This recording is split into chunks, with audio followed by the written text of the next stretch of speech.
editorial que edita Rocambolesca. Aquí tenemos a Ari, su editor. Y primero quiero presentar al autor, obviamente, es Gerardo Lima.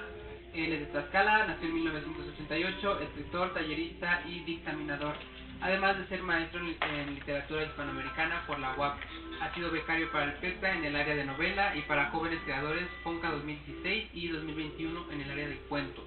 Tiene obra publicada en antologías como Ars Mortis, del Fondo Blanco en el 23, y obra propia con colecciones como Megaloceros, el libro del Ciervo, Paraíso Perdido del 21, microfilmes de terror de La Casa del Silencio, Ya no es el diablo, de Lapicero, entre otros. Y bueno, también ha publicado evidentemente en la revista Rocambolesca, y este es el primer, digamos, libro de cuentos de Anatema, ¿no? Es con el que abre su colección de cuentos fuera de la revista Rocambolesca.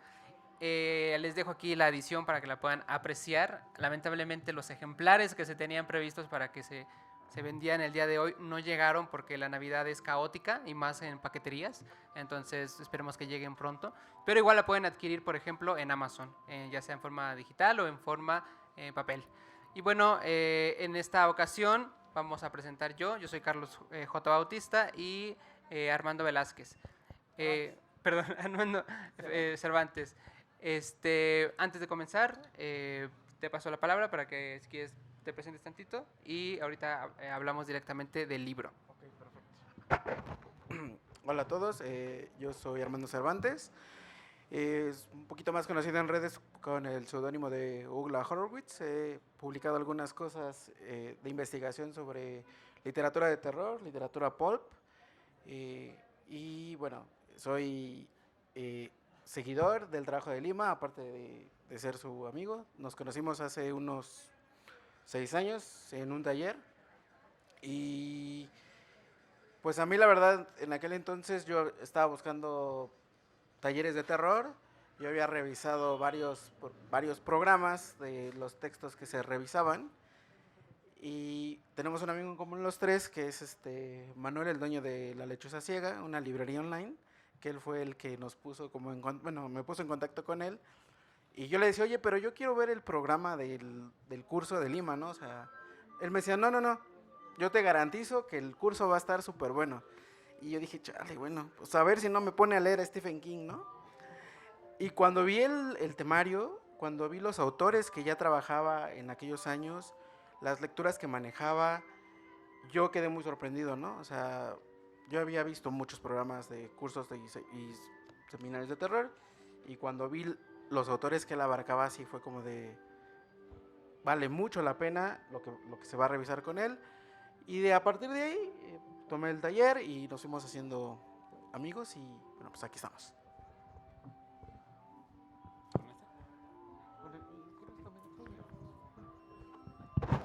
Hola, ¿qué tal? Bueno, pues muchas gracias por su asistencia, por estar aquí un ratito.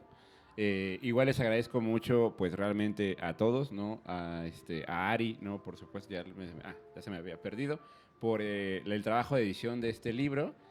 Ahorita vamos a contar un poquito qué pasó con Días de Muertos, qué es Día de Muertos. No de que no haya llegado, ¿no? Sino de por qué se reeditó el libro. El libro ya existía, de hecho, en otra edición, que es esta, la de In Limbo, pero la editorial murió, ¿no? Entonces a Ari se le hizo buena idea, ¿no? Reeditar este libro que tiene cosas para mí muy significativas, ahorita les voy a contar por qué, y pues básicamente es eso, ¿no? Como de platicarles como este tipo de cuestiones, pero antes que nada, pues quiero agradecerles mucho, quiero agradecerles también al gran colisionador de textos especulativos, a Carlos, por supuesto, y a Ugla, que ya, como ya escucharon, es un gran amigo de hace varios años. Entonces, pues muchas gracias por estar acá, y ahorita pues ya platicamos un ratín sobre esto. Que estaría bueno saber si esos talleres se siguen dando, ¿no? O sea, ya hasta me intrigó el poder tomar y ver el programa completo. Pero bueno, vamos a hablar sobre el libro. Este libro, como bien dices, ya se había editado. Es una como edición que trae de nuevo Anatema. Y para quien no sepa, ahorita nos vas a contar tantito, pero son cuentos que se mueven entre lo fantástico, entre el terror, entre incluso hasta las creencias populares de de lo milagroso, de los santos, de lo profano también. Son cuentos que también tienen violencia de manera pues casi nacional, ¿no? Del país, del narcotráfico, pero me llama mucho la atención, y a lo mejor con eso empezar un poco, que nos vayas contando, que a pesar de que son cuentos en este corte fantástico, terrorífico y violento, también son cuentos que tienen una profunda condición humana, ¿no? Me refiero a situaciones como la enfermedad, como el dolor, como el duelo, que atraviesan tus personajes al mismo tiempo que atraviesan cuestiones milagrosas o fantásticas. Yo quería preguntarte y abrir esto, cómo se forma el libro a partir de si son, no sé, a lo mejor experiencias que viviste, que te contaron o que nacen de la mera ficción, pero sí sentí ahí que llegan al corazón también, a pesar de ser este tipo de géneros que a veces solo es por el impacto, no por lo que uno lo lee, pero que también llega y se pone a pensar porque ha vivido también ese tipo de circunstancias. Entonces cuéntanos tantito de cómo se formó este libro de cuentos. Me acordé de algo que dijo un amigo que se llama Fernando Santamaría. Síganlo en Spotify. Tiene un podcast que se llama Histeria Colectiva. Y él me decía, ¿no? Bueno, es que empecé a leer tu libro y si lo primero que empezó a pasar es que me puse a llorar, ¿no? Dijo, yo buscaba terror, no la lágrima. Y dije, qué bonito, ¿no? O sea, qué bonito hacer llorar a alguien mientras lee un texto de uno, ¿no? El libro en realidad surgió gracias realmente a Solange Rodríguez, ¿no? Esta escritora ecuatoriana, ¿no? Que si no la han conocido, no la han leído, léanla ya. Porque ella fue la que me invitó precisamente a In Limbo, ¿no? Me dijo, oye, ¿tienes un libro de cuentos? Le dije, no, ahorita no tengo libro de cuentos. Me dice, ¿qué te parece si escribes uno en un año y se los mandas? Y ya me contactó con la editora, ¿no? Que estaba muy emocionada, tenía un programa muy interesante con esta editorial In Limbo. Y dije, pues me voy a poner con esta labor, ¿no? Y la verdad fue horrible, porque trabajar por encargo sí está un poquito complicado. O sea, sí se puede, ¿no? O sea, sí se hace. Yo creo que ahorita que hablaban, por ejemplo, de la revista Sofón y de muchas grandes revistas de lo especulativo, muchas veces se trabaja así, ¿no? O sea, como te piden un texto de, no sé, 12,000 palabras, lo que sea, ¿no? Y tienes que escribirlo tal cual, ¿no? Entonces, en este caso, me salieron cosas muy feas.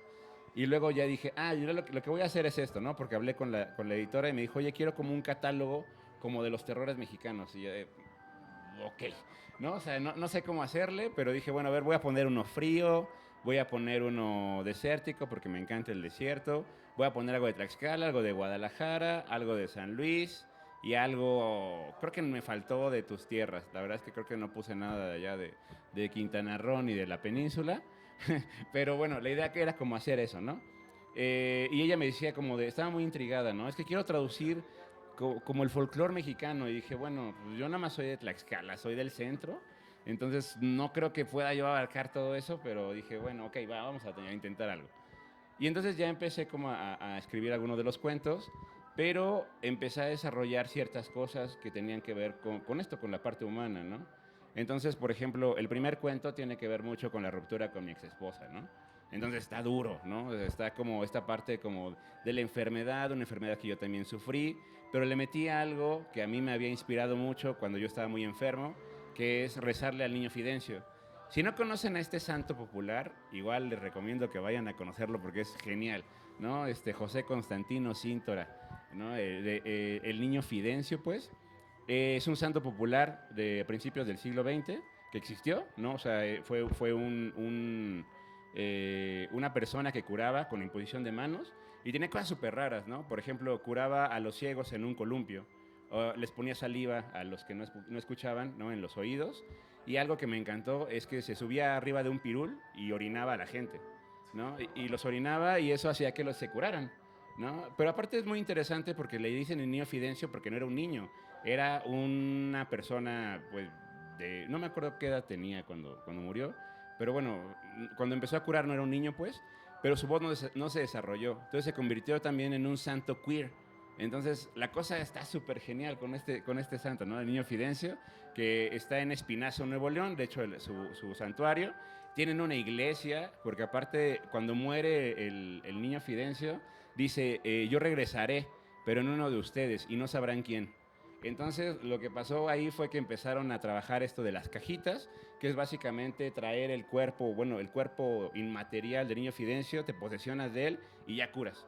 En eso se basa la tradición de esta iglesia, ¿no? Entonces, me pareció una cosa maravillosa y lo puse ahí, ¿no? Entonces, ahí como que mezclé todo.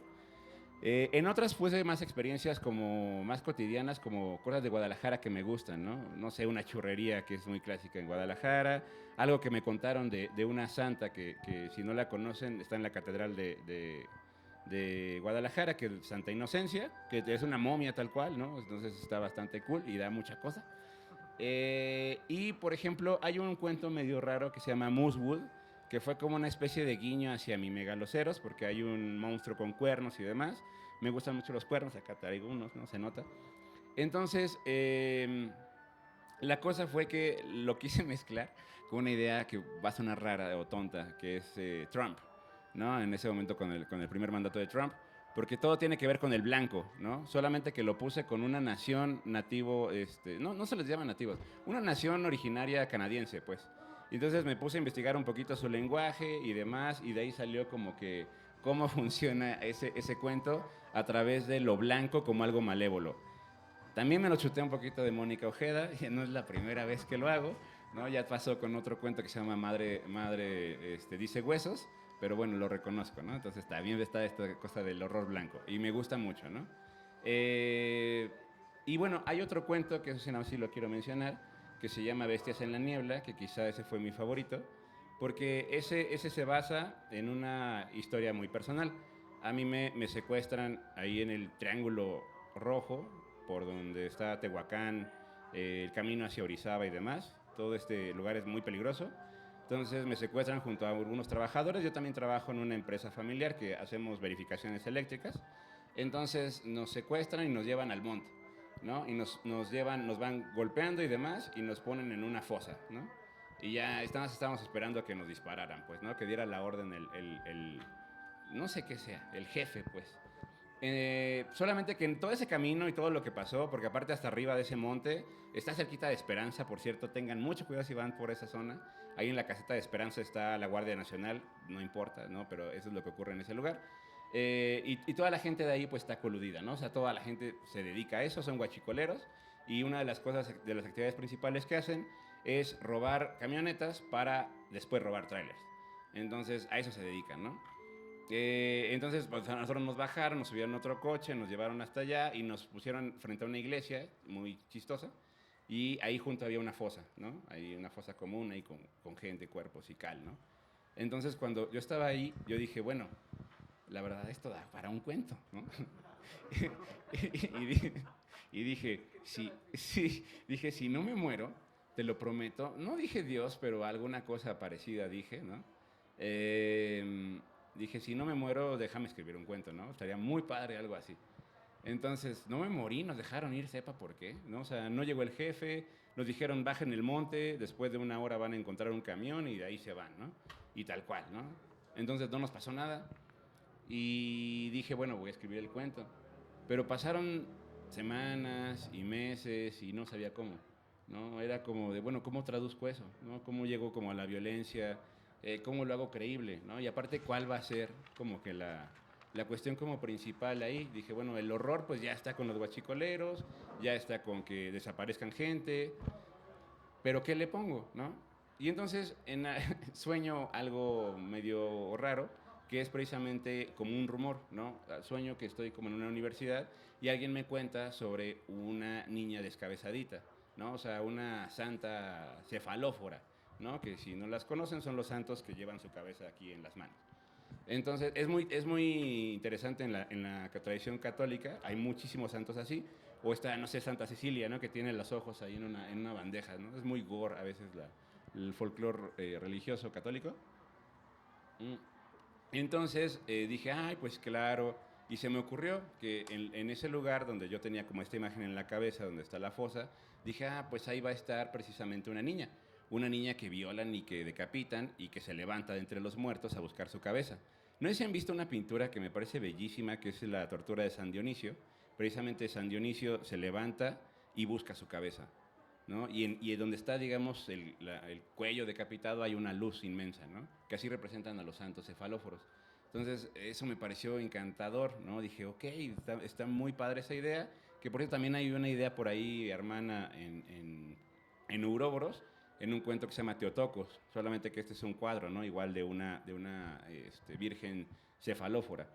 Entonces se me ocurrió eso, ¿no? Y dije, bueno, por ahí como que voy a meter esa idea, no les cuento bien cómo, pero es más o menos así, ¿no? Es un cuento que podría decirse que es medio folclórico porque hay un antropólogo, hay unos investigadores que precisamente están buscando esta leyenda, esta historia, y así fue como empezó como a formarse, ¿no? Y traté de que fuera lo más orgánico posible, y en algún momento dije, creo que ya dio.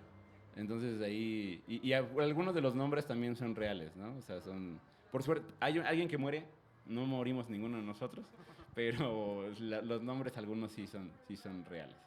No sé si respondí un poquito la pregunta, pero... Bueno, mira, a mí ese cuento de Bestias en la Niebla fue el primero que leí de la antología y me encantó, ¿no? Porque decía, esto va a ser folk horror. Y luego decía, no, esto va a ser horror religioso. Y luego me di cuenta que era todo, ¿no? O sea, cuando terminé de leer los cuentos me di cuenta que hay mucho folclore, hay mucho horror religioso, hay un montón de referencias de Ligotti, de Barrón. Cuando empecé a leer el de Musgood, me acordé del Don de la Oportunidad de Barrón, que lo revisamos también en tu taller. Y a mí algo que me gusta mucho, y te lo decía hace rato, es que paganizas lo sacro. O sea, en el folk horror, a los que nos gusta Wickerman, Midsommar, nos transmite este choque entre lo ancestral y lo moderno. Y tú lo llevas a cabo con santos cotidianos, ¿no?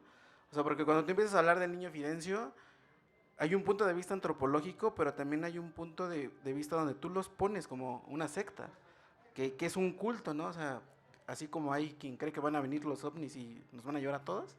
Entonces, cuando yo la acabé de leer, yo le dije a mi esposa Jessica, le dije, a Lima le gustan muchos de los temas que a mí me apasionan, ¿no? Sectas, horror, chalala, ¿no? Y en todos los cuentos, o sea, yo te lo digo, todos los cuentos hay un toque religioso. Acabas de explicar el porqué.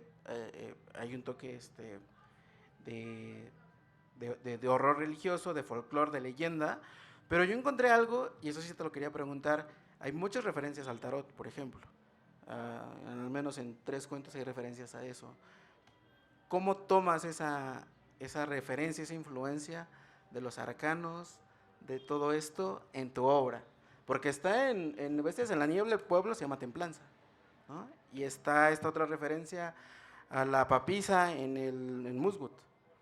¿Cómo lo llevas? ¿Cómo lo usas para tu obra? Hace como, no sé, como 8 años, más o menos, por ahí, conocí a una poeta que se llama Yelenia, ahorita se me olvida su nombre, ahorita me acuerdo digo su nombre, su apellido, de Yelenia. Ella es tarotista, ¿no? Aparte de poeta. Y entonces yo siempre había querido que me hicieran como una lectura de tarot así como muy clara. Y le dije, oye, ¿me puedes hacer una lectura? ¿No? ¿Cuánto me cobras? ¿No? Y ya, no me acuerdo qué pregunté aquella vez. Y yo le dije, es que alguna vez he comprado algunos tarots, pero no sé cómo usarlos, ¿no? El primero que compré, recuerdo que lo trataba yo de leer con mi novia de ese entonces, y pues no salía. Aparte, me pasé, porque compré un Marsella, ¿no? Y por ejemplo, pues tiene los bastos, los arcanos menores, pues no tiene ninguna figura, ¿no? Como el Reader Whitey, si es que han visto algún tarot, ¿no?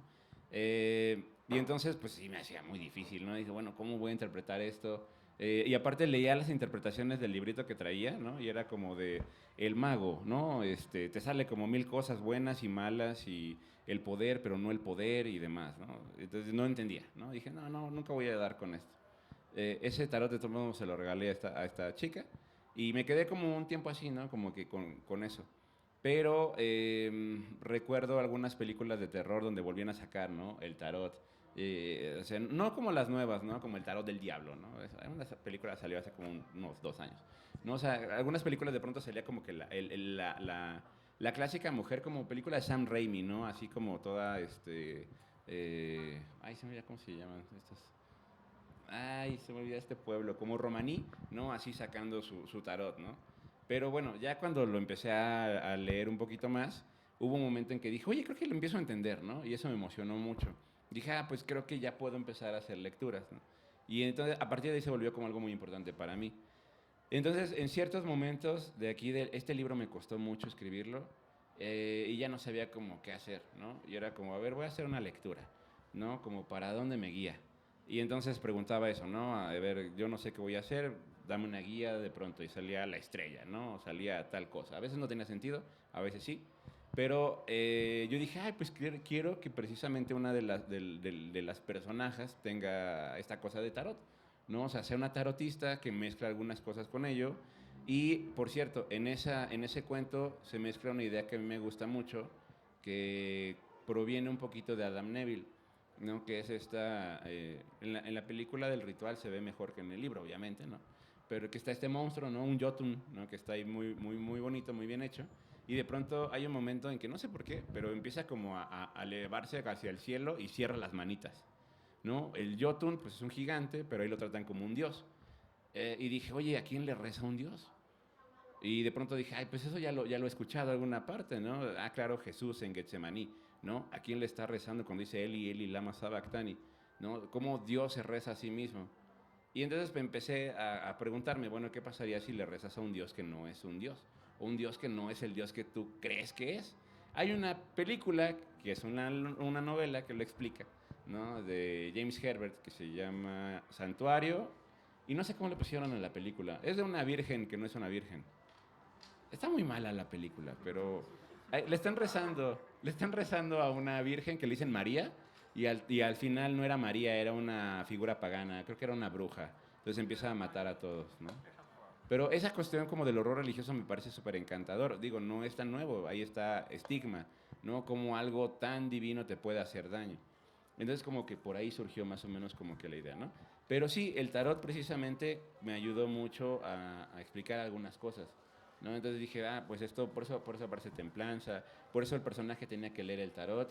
También en algún momento se me ocurría que tuvieran un tarot como oscuro, ¿no? Como esto como Sefirot y Clifford, ¿no? Como esta onda como oscura. Porque de hecho también tú me presentaste un mazo, ¿no? De adivinación de brujería.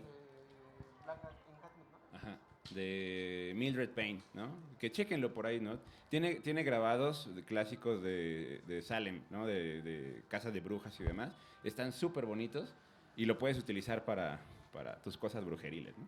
Entonces, se me ocurría algo así, ¿no? Dije, ¿cómo puedes utilizar el tarot para ese tipo de cosas? Entonces, lo que sí pasó fue eso, ¿no? Como, bueno, a veces hacía una tirada y yo decía, creo que por aquí va. A veces es una guía muy agradable. Súper bien. También a mí me llama mucho la atención como la parte de tus cuentos, sobre todo en uno, donde vas a nuestro, o sea, acudes a un terror, pero desde nuestros monstruos, ¿no? O sea, evidentemente conoces la tradición clásica de los monstruos clásicos, vampiros, brujas, hombres lobo, pero me gusta mucho que hay uno que hablas justamente de la Tlahuelpuchi. Entonces quisiera que también nos dijeras el peso que tiene. Es que al leerte, incluso también en los cuentos que he leído de ti, además de esta colección, siento que hasta como que aprendo, ¿no? De historia y aprendo de las tradiciones que yo ni conocía, que son nuestras. Entonces aquí igual en la Tlahuelpuchi, en esta especie de monstruo que es como entre una bruja, un vampiro, que le gusta la sangre de bebés. Entonces, ¿cómo fue traer una figura así en un cuento, ¿no? Y que funcione tan bien también de esa parte.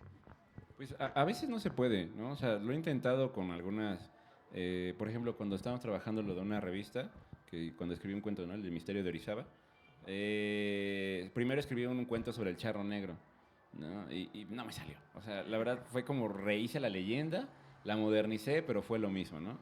Y que me disculpe Hagenbeck, que en paz descanse, pero a la veces Hagenbeck decía, ¿no? Que había que ocupar algunas cosas como clásicas de nuestras tradiciones. Pero, por ejemplo, hay un libro de él que no me acuerdo cómo se llama, pero lo que hace es utilizar Rex Cabeza Cruda de Cliff Barker, nada más que le pone a Chipetotec, ¿no? Y dice, ahí te va. Y aparece Walt Disney y cosas nazis, ¿no? Porque siempre utilizaba cosas nazis, Hagenbeck. Y el libro es muy malo, ¿no? Perdón, donde esté, que no me venga a jalar las patas. Pero es muy malo el libro. Y es eso, ¿no? Como, bueno, nada más porque le pones a Xipetotec ya con eso, ¿no? Lo hizo también Esquinca, ¿no? En Niños de Paja. Dice, bueno, convierto Niños del Maíz, le pongo Xipetotec y ya está muy padre, ¿no? Y Xipetotec me gusta mucho, ¿no? O sea, la verdad es que, pues, ¿a quién no le va a gustar un santo que se despelleja a sí mismo y se pone su piel y se pone a bailar y tiene las manitas ahí, ¿no? O sea, está bastante cool el dios, perdón. Pero a veces es complicado, ¿no? O sea, precisamente porque dije, bueno, ya no puedo poner a Xipetotec también porque no sé cómo. Entonces dije, bueno, voy a poner otra cosa que aparte siempre había querido hacer, que es la Tlahuelpuchi. La Tlahuelpuchi es la bruja que todos conocemos en la zona centro del país, que básicamente es una bruja multitask, ¿no? Porque la verdad es que sabe hacer todo. Se convierte en bola de fuego y vuela por los aires. Se convierte en guajolote y también vuela por los aires. Se quita una pierna para convertirse porque así hace el pacto con el diablo, ¿no? O una o dos, depende a quién le pregunten. Es una mujer infiel en algunas tradiciones, en otras es una mujer que perdió a sus hijos, lo cual la emparenta un poquito, ¿no? Con la Ixtabay o con la Llorona. También otra cosa, pues es una bruja vampiro. Entonces tiene todo, ¿no? Porque en realidad lo que hace también es chuparse a los bebés. De ahí viene, ¿no? Te chupó la bruja, que es una tradición que está en Tlaxcala, pero también uno la escucha en los sones veracruzanos, ¿no? O sea, eso es como bien interesante. Entonces vuela, es una bruja, chupa sangre. Y aparte algo bien interesante que tiene una onda igual como serpentil, porque a veces a los bebés lo que hace es como raro. También se come la leche materna y al bebé le pone una cola de serpiente que obviamente viene de ella para que esté chupando como si fuera el pezón. Entonces es una bruja súper interesante, ¿no? Y Tlahuelpuchi significa saumerio luminoso, precisamente porque según la tradición, el sonido que hace, ¿no? Hace como un sonido como precisamente como si fuera algo quemándose y no solamente es el fuego, sino que se ve el humo cuando va pasando de allá para acá, ¿no? Y quién sabe si sea una centella u otra cosa, un fuego de San Telmo, quién sabe, ¿no? O sea, no sabemos. Pero lo interesante de eso es que dije, bueno, la palabra Tlahuelpuchi sí nació en Tlaxcala. O sea, no es una bruja que solamente está en Tlaxcala y ya, ¿no? O sea, sí está documentada en varios estados. Pero la palabra sí es de ahí. Entonces dije, pues es una santa, un monstruo, una figura folclórica tlaxcalteca, pues tengo que ponerla, ¿no?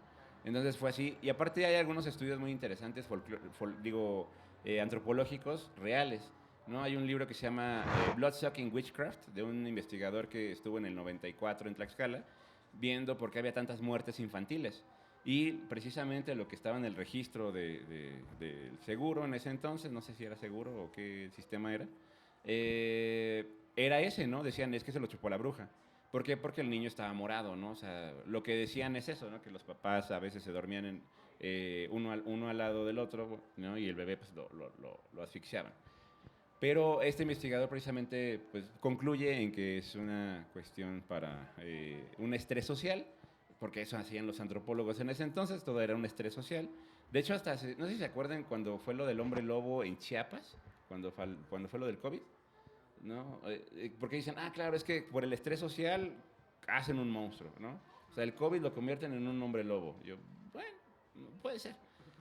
Hay una explicación por ahí muy interesante que utiliza Patrick Harpur, ¿no? Como cuestión como daimónica, que me gusta bastante porque es una cuestión muy intermedia, ¿no? Dice, bueno, es la imaginación actuando, pero esa imaginación no se queda solamente en lo imaginario, tiene una parte física. Entonces, esa es una cosa que me gusta mucho porque es como cutuliana, ¿no? Es como, sí es materia, pero no materia, pero sí. Igual si le pones una tarta de manzana en la ventana, igual y sí se lo va a comer, igual y no. O sea, y eso es como súper interesante porque lo hace Santa Claus y lo hacen las hadas, ¿no? Eso de comerse ahí los pies de manzana. Entonces, esa fue la idea, ¿no? Como meter un poquito de eso. Y, por ejemplo, coincidía mucho con Alma Mancilla, ¿no? Que precisamente nos gusta mucho el trabajo antropológico. Yo soy un antropólogo frustrado. Me encanta todo lo que tiene que ver con antropología. Bueno, algunas cosas no, pero sí me gusta mucho, digamos, como estudiarlo. Y entonces todas estas tradiciones también me parecen súper encantadoras como para meterlo ahí, ¿no? Y en algún taller yo les comentaba que creo que tenemos muchas tradiciones como para introducir eso, ¿no? O sea, no es necesario que hagamos un Midsommar. Realmente podemos trabajar con algo que tenemos aquí en cualquier parte de nuestras ciudades mexicanas. No, y creo que ya lo hiciste, o sea, ya hiciste tu Midsommar con este de Monstruos en la Niebla, ¿eh? O sea, para mí es un cuentazo, ¿no? Algo que también me parece interesante y que es raro encontrarte en la literatura es el tema del non-explosion. O sea, hay muchas películas de monjas satánicas con sangre, con perversión. Hace poquito leí una novela Dilatando Mentes, Las Hermanas de la Rosa Carmesí, me parece, que también va de lo mismo. A mí sí me gustaría preguntarte, ¿cómo percibes tú todo el tema del horror religioso? Ya vimos santos, ya vimos, hay raptos místicos también, pero ¿cómo se te ocurrió esta de no es abrirles la noche enmarañada en el contexto de meterlo como parte del folclore? Ahí cómo surgió. Pues algo que no había comentado. Me gusta mucho, y en serio, Ari, la verdad es que sí, me encanta que haya salido el libro otra vez, ¿no? Te agradezco bastante, porque tiene cosas que para mí son muy significativas, ¿no? O sea, son ciclos importantes en mi obra creativa, porque el primer cuento de terror que escribí fue ese, ¿no? No es Abril sin una noche enmarañada. Y lo escribí en una cosa febril, ¿no? Para leerlo en un encuentro, que no sé si lo han escuchado, pero están en Tlaxcala, se llama La muerte tiene permiso. Se basa en un cuento del mundo baladés que no tiene nada que ver con el terror, pero la verdad es que está muy, está muy cool el título y lo hacen casi siempre a finales de octubre, ¿no? Entonces yo lo quise leer, ¿no? Quise leer algo ahí para ese festival y entonces me puse a escribir un cuento súper loco, pero todo se basaba principalmente en el lenguaje, ¿no? Porque el lenguaje es como muy así, ¿no? Y aparte hay una poeta que se llama Ela Abigail, poblana, que alguna vez en los lejanos 2008, por ahí, leyó un poema que a mí me encantó, que perdió, que creo que ya recuperó, creo que lo trabajó en una edición, precisamente sobre una niña en un monasterio donde empezaba a tener un rapto y limpiaba con heces, digo, manchaba todo con heces y ahí ponía versículos de la Biblia y cosas así, ¿no? Y cuando lo leyó, ella es muy particular para leer, ¿no? Estaba así leyendo y entonces la niña llenó de cacas y todos estaban espantadísimos, ¿no? Y sí, el ambiente se puso súper tenso, ¿no? O sea, de pronto fue como, ay, va a salir la niña aquí con caca, ¿no? Así manchando las paredes. Y la verdad fue horrible en el mejor sentido de la palabra. Y dije, y alguna vez hablé con ella, ¿no? Y me dijo, es que siempre me han dado miedo las monjas. Y yo, sí, a mí también, ¿no? En algún momento también estudié en escuela de monjas. Y me parecen muy chistosas. O sea, o veo una monja y me da risa o me dan ganas de huir, ¿no? Una de las dos. Entonces dije, bueno, voy a hacer un cuento que precisamente tenga esto de las monjas. Solamente que le quité la parte como de lo escatológico y le puse una parte erótica, ¿no? Entonces como que ahí surgió. Pero la idea principal de ese cuento, o sea, desde que lo empecé a escribir, porque tuvo varias versiones, fue hacer un cuento clásico de terror, ¿no? O sea, por eso es que hay monjas, ¿no? Bueno, a mí me parece como una de las cosas más como temibles al menos del horror contemporáneo, ¿no? Ahí está la película La Monja, ¿no? O sea, hay un montón de películas de monjas, la monja satánica, la monja de la risa satánica y demás, ¿no? Y aparte hay tradiciones muy interesantes, ¿no? Como este libro de un autor que no sé cómo se pronuncie, que se llama, ¿qué? María de los Ángeles, creo que se llama así, ¿no? El libro. Que también hay una película súper bella, igual polaca, que es sobre, se basa en el rapto de las monjas de Ludún, ¿no? Donde precisamente sufrieron ¿cómo se llama? No un rapto, sino una posesión demoníaca, sí. ¿No? Entonces sufrieron una posesión demoníaca y la novela se basa en eso, ¿no? Y eran varias monjas. Entonces dije, bueno, qué lugar tan bonito para una posesión demoníaca, ¿no? O sea, un monasterio donde se supone que no debería pasar. Y entonces dije, bueno, voy a mezclar todo eso en un cuento súper clásico, no estoy haciendo nada nuevo, pero le voy a poner una cosa erótica, veladoras, ahí cerita caliente, ¿no? Cosas así. Entonces ahí surgió como que la idea con ese cuento, pero me gustó mucho incluirlo porque fue el primer cuento que escribí tal cual, ¿no? Tiene varias versiones y esa fue como ya la última. Y lo que me gustó fue que a la editora le gustó mucho, ¿no? Dijo, ay, es que ese cuento está terrible, ¿no? Me dejó soñando cosas así grotescas y cachondas. Y dije, ah, qué bueno, ¿no? Entonces, ese fue como, por ahí como surgió eso. Pero el horror religioso a mí se me hace muy difícil de hacer, ¿no? O sea, porque en realidad tenemos un montón de cosas pues, barrocas. Aquí tenemos una exposición de arte sacro, ¿no? El arte sacro es terriblemente oscuro y hermoso, pero a veces es complicado hacerlo, ¿no? O sea, yo creo que a veces podemos tener como una... como que irnos por ya lo que ya sabemos, ¿no? La monja, irnos por la figura del diablo. Pero, por ejemplo, a mí me gusta mucho la idea de pensar en una virgen oscura, ¿no? O sea, una virgen que dé miedo. Y a mí las vírgenes me dan miedo. De hecho, les voy a contar una de mis primeras pesadillas que recuerdo. Precisamente, yo tengo una cosa con las figuras de las vírgenes porque mi abuela me regaló un cuadro de una virgen muy bonita que no sé cuál es, pero no tenía nada de raro, ¿no? O sea, simplemente estaba con su bebé, un niño Jesús, pues.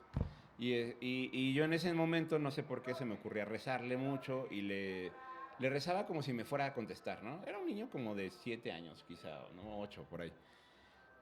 Solamente que pasaron como 2 semanas y entonces en mi ritual chiquito que hacía yo, pues ya terminó, me fui a dormir y empecé a soñar algo medio creepy, ¿no? Porque empecé a soñar que estaba yo en un cuarto blanco, completamente blanco, y me perdía, ¿no? Estaba con mis papás, pero no sabía dónde estaban. Entonces de pronto encontraba una puerta y la abría y entraba otro cuarto blanco, ¿no? Y otra vez llegaba y entraba otro cuarto blanco.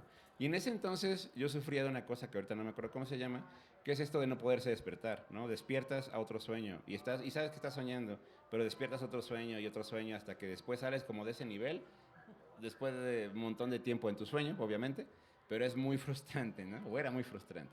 Entonces, en ese lapso era como estaba yo buscando como a mis papás y en algún momento abro una puerta y es el mismo cuarto blanco, pero hay una señora de negro, ¿no? Ahí en el medio. Y entonces voy caminando y le llamo así como de, oiga, si sabes dónde están mis papás. Y voltea y pues tiene un manto de virgen, ¿no? O sea, un manto de esos como súper españoles. Y voltea y tiene una corona, ¿no? Así brillante, dorada. Es la Virgen de los Dolores, ¿no? Y está llorando, lágrimas negras. Y se me hace así, ¿no? Se me empieza a hacer hacia mí, se inclina y abre la boca y le sale una cosa súper negra y empieza a gritar, ¿no?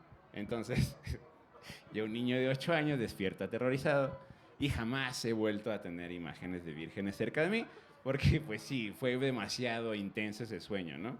Incluso cuando entro a algunas iglesias, porque las iglesias me gustan bastante, siempre tengo como cierto resquemor con las imágenes de las vírgenes, ¿no? Me han pasado igual cosas medio chistosas por ahí, pero sí es como eso, ¿no? Como a veces, cómo volver algo completamente bueno, por decirlo así, o santo en otra cosa. Y, por cierto, con el niño Fidencio, yo tengo una deuda con él, ¿no? Porque yo le pedí, le dije, voy a utilizar tu figura para usar un cuento, pero no te voy a convertir en malo, simplemente va a ser otro que no eres tú, pero se hace pasar por ti. Pero no le he pedido perdón en persona, ¿no? Entonces, bueno, en persona, o sea, en su iglesia, pues. Entonces, yo le pedí permiso, ¿no? Y dije, le puse unas veladoras, porque aparte me encantan ese tipo de cosas, ¿no? Que vas a los lugares estos de inciensos y veladoras y compras tu veladora de los 7 machos y la del niño Fidencio y la de... ¿Qué otro santo me gusta mucho? La niña Cabora, ¿no? Que es una santa norteña también. La de San Juan Bailón, ¿no? Perdón, San Pascual Bailón. Hay un montón de santos, ¿no? Como que Marilinda, ¿no? Que nos enseñó también a Mashimón, ¿no? Ajá, el de Guatemala, que también es un santo, digo, un dios maya, pero convertido como en santo, ¿no? Entonces, sí, sí, está súper interesante todo lo de lo sincrético. Y por cierto, ahorita más bien me estoy decantando más por los orishas, ¿no? Y la santería. Entonces, por ahí va, por ahí va. No sé si lo respondí.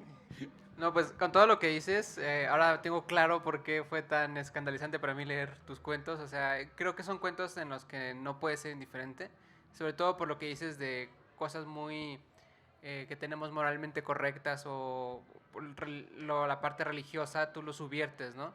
No sé también si tus propósitos justamente ese es tu interés, ¿no? Como provocar al lector en ese sentido, en poder romper esas creencias y también arriesgarnos como lectores y tú como escritor a poner algo fuera de los límites. Creo que estás muy en el límite en ese sentido y eso me gusta mucho.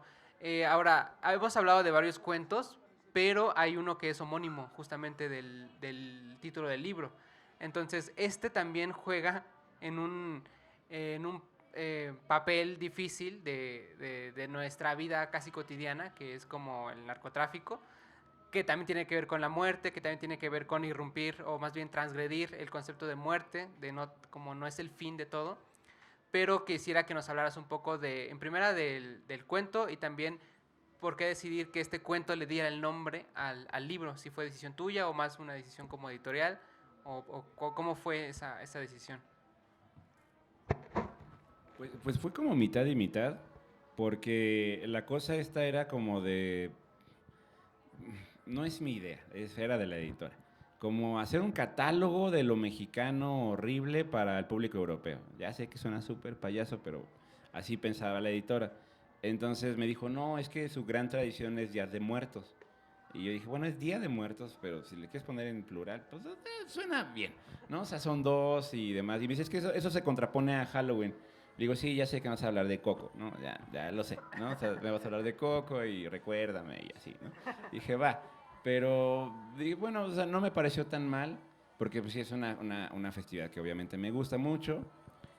Solamente que yo pensaba de, bueno, ¿qué le puedo poner? ¿No? Y me acordé de precisamente algo que a mí me causaba cierto conflicto. Hace tiempo di talleres en cárcel de mujeres, pero en la zona diamante, ¿no? Donde hay criminales peligrosos. Entonces ahí me tocó darle talleres a varios narcos. Había, por ejemplo, un pozolero, ¿no? Y es uno de los tipos, todavía lo recuerdo, que mejor me han caído bien en mucho tiempo. Lo cual es muy extraño, porque el tipo era increíble. O sea, era lo que le llaman el gigante amable, ¿no? O sea, un tipo grandote, un sinaloense, grandote, güero, ¿no? Le encantaba el béisbol, todo lo típico, tópico sinaloense, ¿no? Aparte de Badiraguato, o sea, ya, era casi primo de Chalino. Entonces, el tipo era súper encantador, ¿no? O sea, llegaba yo y me compraba mi torta y mi agua, ¿no? Siempre que llegaba yo me tenía mi torta y mi agua y me preguntaba cosas y me hablaba de lo que hacía, de su oficio, porque lo llamaba un oficio, con mucha soltura, ¿no? Y entonces era como de, este tipo me cae muy bien, ¿no? Y se lleva muy bien con todos, porque aparte tenían una cuestión de unos torneos de box, ¿no? Y el tipo, pues, era uno de los mejores, estaba grandote, ¿no? Entonces, pues sí, ahí, hacía de las suyas ahí. Entonces siempre me contaba un montón de cosas y me dijo, cuando yo salga, te quiero buscar. Y yo, igual y mejor no, ¿no? O sea, igual y así estamos bien, pero...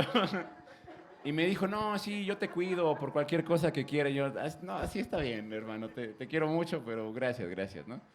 Entonces, la cosa era esa, ¿no? Como, bueno, ¿por qué me cae bien una persona que se dedicaba a eso?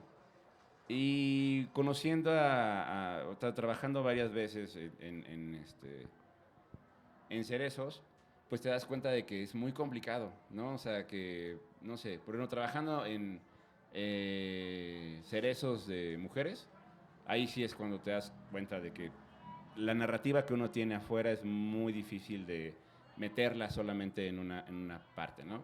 O sea, hay mujeres que están ahí por aborto, ¿no? O sea, hay mujeres que están ahí porque mataron a su marido porque había violado a su hija, ¿no? Entonces es muy difícil decir, estoy trabajando con presas que son personas que cometieron un crimen y son alejadas de la sociedad, ¿no? Y luego precisamente el golpearme, ¿no? con estas personas y enterarme de lo que hacían.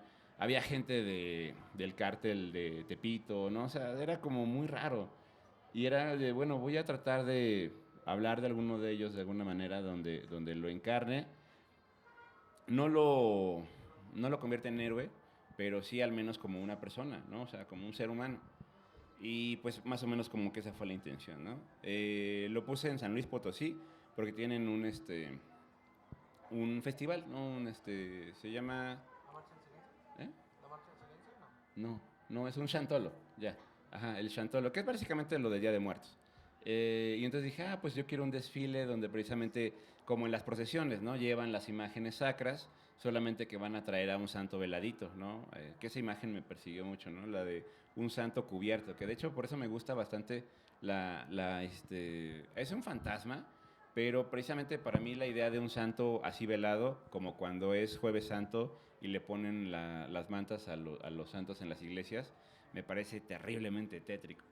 Entonces yo lo que quise fue como poner eso. Pero la idea de hablar de los narcos era así, ¿no? O sea, dije, bueno, voy a meter un poquito de algunas culturas narco, de lo que he escuchado, de lo que he leído, y me parece un tema que se puede agarrar con pinzas, pero que tiene una cosa muy, muy bella, ¿no? Hace unos meses, igual platicaba yo en Pachuca, por otro libro, el de Ouroboros, porque también tiene un cuento más o menos como por ese estilo. Y yo lo que trataba de decir, que también respondiendo como la anterior pregunta, es que siempre me ha gustado hablar de lo sublime, incluso dentro de lo horrible, ¿no? O sea, cómo incluso lo más horrible, lo más oscuro puede tener una parte tan, tan profundamente bella y hermosa, ¿no? Y yo lo que buscaba más o menos es como lo que pasaba con esta anécdota de Turner, ¿no? Este pintor de lo sublime inglés, ¿no? Que decían que, por ejemplo, que cuando estaba una tormenta, esa anécdota se volvió muy famosa, ¿no? Una señora contaba que un tipo todo loco se salió como de la carreta, ¿cómo se llama estas cosas? La diligencia, ¿no? Y estaba una tormenta horrible y estuvo ahí como media hora, ¿no? Con medio cuerpo salido. Y ya se metió y la señora dijo, este tipo estaba loco, pero meses después fue a una no sé, exposición de pintura, a un museo, no sé qué era. Y vio un cuadro y dijo, esto es lo que estaba viendo en la tormenta, ¿no? Dije, recordó esa tormenta.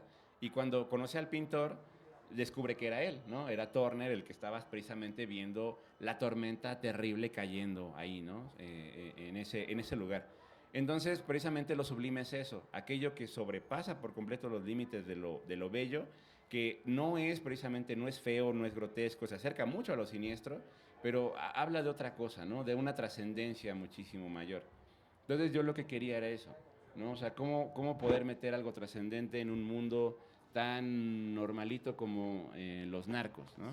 Y lo que les comentaba aquella vez en Pachuca es que hay cosas que me parecen muy interesantes en cosas que no son tan agradables, como por ejemplo los corridos tumbados, ¿no? En los corridos tumbados hay muchísima belleza. O sea, musicalmente la hay, ¿no? O sea, hay mucho virtuosismo en el tololoche, hay mucho virtuosismo en la guitarra de 12 cuerdas, ¿no? El trabajo que hacen con los quiebres de la música es impresionante. Y están hablando de yo soy el más chingón y yo me mato aquí a quien sea. Y dices, bueno, ¿cómo compagino estas cosas, no? Y precisamente eso fue lo que como que traté de entender, que incluso en las partes más oscuras hay cierta belleza, o una belleza igual muy encantadora. A mí me gustó que usas la violencia, pero no la... Como lector de terror hay muchos autores que intentan hacer como lo que hace Marina Enríquez, agarrar el horror, meterle un mensaje político y denuncia, y a mí no me gusta. Entonces cuando yo leí el de Monstruos de la Niebla dije, no, Lima, tú no. Pero después dije, no, o sea, sí hizo otra cosa, ¿no? La verdad. Y yo tengo otra pregunta ahorita, cuando yo leí Musgut, yo dije, chinga, no tenía uno que se llamaba Blackwood, que venía en Megaloceros. Y cuando lo empecé a leer, dije, hasta fui por el libro y dije, ¿qué pedo? No es de Megaloceros esto. Y obviamente dentro del mismo cuento haces la referencia a Blackwood, de este cuate leñador que es un leñador lector, que está muy cool eso. Y digo, hace poquito terminó la serie de Stephen King, la de Derry, y empezaron a conectar, y se empezaron a conectar un montón de cosas de todo el universo de este señor. Yo no soy tan fan, pero se me hace súper interesante cómo empieza a conectar obras de todo lo que ha hecho y empiezan a tomarse, a formar un todo. ¿Tú estás haciendo ya eso? Bueno, ya con esto yo ya lo estoy viendo, pero ¿lo has pensado directamente de quiero construir que personajes de mis historias se conecten entre ellas, aunque sean historias diferentes? O sea, crear tu propio universo de personajes, por decirlo así. Pues de hecho, creo que lo primero que me llamó la atención que yo no entendía bien qué era, esta autorreferencialidad, lo encontré con Lovecraft, ¿no? O sea, cuando era morrito, tal cual leía como los cuentos y decía, oye, pero es que en este cuento ya hablaron de Richard Pickman y lo vuelve a mencionar, ¿no? O en este cuento obviamente aparece otra vez Arkham, ¿no? En este cuento no solamente era Cthulhu y demás, sino realmente personajes que se entrecruzaban. Y cuando leí la novela esta, que es una de mis favoritas de Lovecraft, la de La búsqueda soñada de la oculta Kadat, que lo pueden traducir de muchas maneras, ¿no? Pero ahí fue cuando dije, esto tiene sentido, ¿no? O sea, salen monstruos, sale Pickman, se convierte en un rey, salen cosas que precisamente en otro mundo son muy oscuras, o en otros cuentos son muy oscuros, y ahí son una parte como de algo mágico. Entonces dije, esto tiene precisamente todo una cuestión llenísima de un mundo ya hecho, ¿no? Un mundo que se va entrecruzando. Que sí, cuando uno va a talleres clásicos de literatura, que no digo que estén mal, pero sí lees y dices, ah, sí, Sherwood Anderson, ¿no? Lo hizo en Waynesburg, Ohio, ¿no? Por ejemplo, y dices, ah, sí, pero también lo hizo Lovecraft, ¿no? O sea, que le hagas el feo, pues no significa que no lo hayan hecho también otros autores. Entonces, esta autorreferencialidad me pareció como la cosa más increíble, porque en cierto momento yo me preguntaba, bueno, ¿esto es real o no es real? ¿No? O sea, por ejemplo, estos manuscritos nacóticos de los que habla Lovecraft son reales. ¿El Unauspreclichen Kulten realmente existe o no? Lo chistoso de él es que mezcla cosas, ¿no? O sea, ustedes pueden buscar en la biblioteca del Congreso el Magnalia Christi Americana de Cotton Mather y sí existe, ¿no? O sea, entonces es como de, hay cosas que sí existen y cosas que no, ¿no? El libro de San Cipriano, pues sí, creo que hasta lo encuentran acá, ¿no?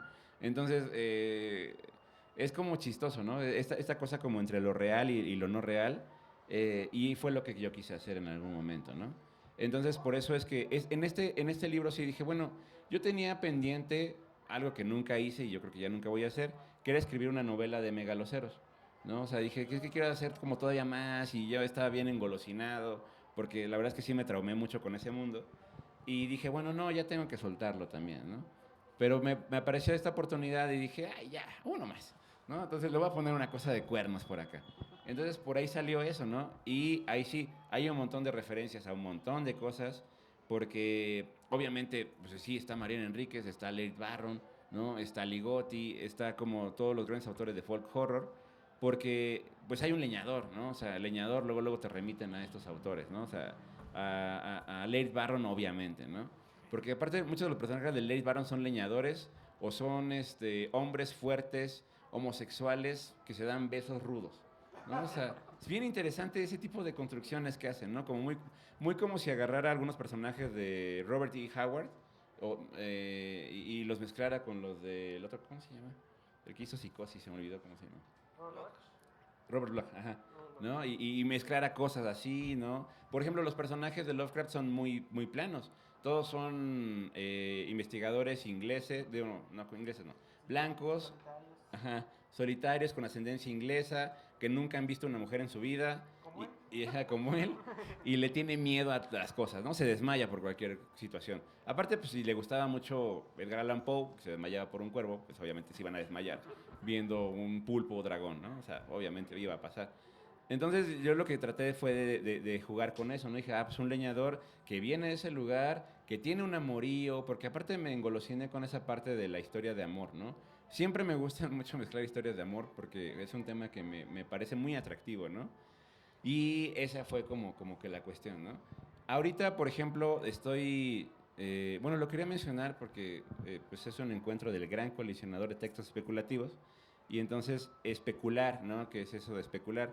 Estoy ahorita, por ejemplo, construyendo un mundo que ocurre en un mundo parecido al nuestro, donde está un país que se llama las Yubartas, ¿no? Las Yubartas hace referencia a estas ballenas jorobadas que migran.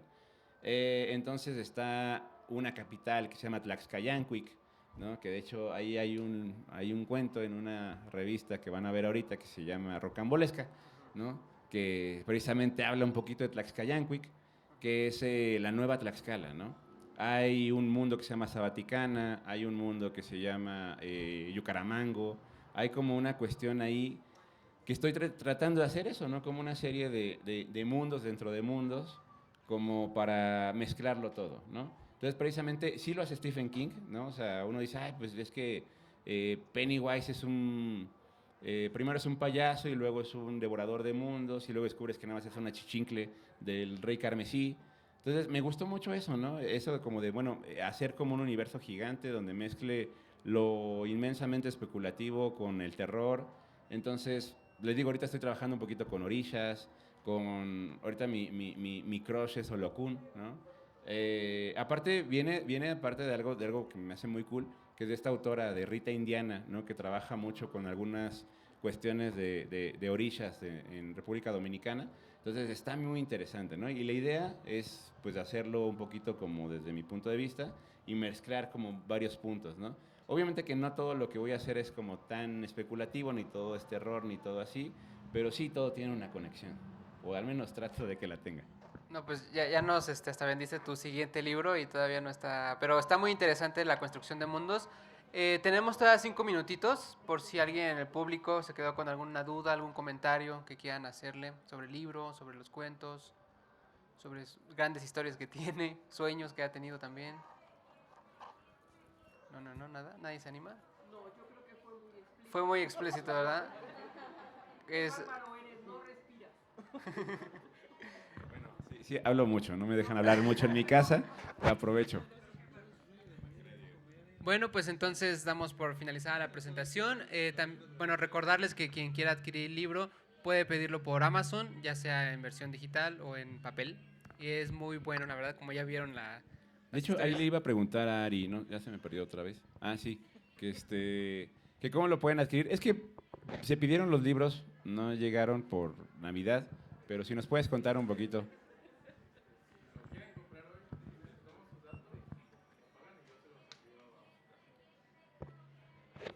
Ari va a ser el vendedor oficial, entonces si quieren acercarse con él, pueden comprárselo, digamos, por entrega después.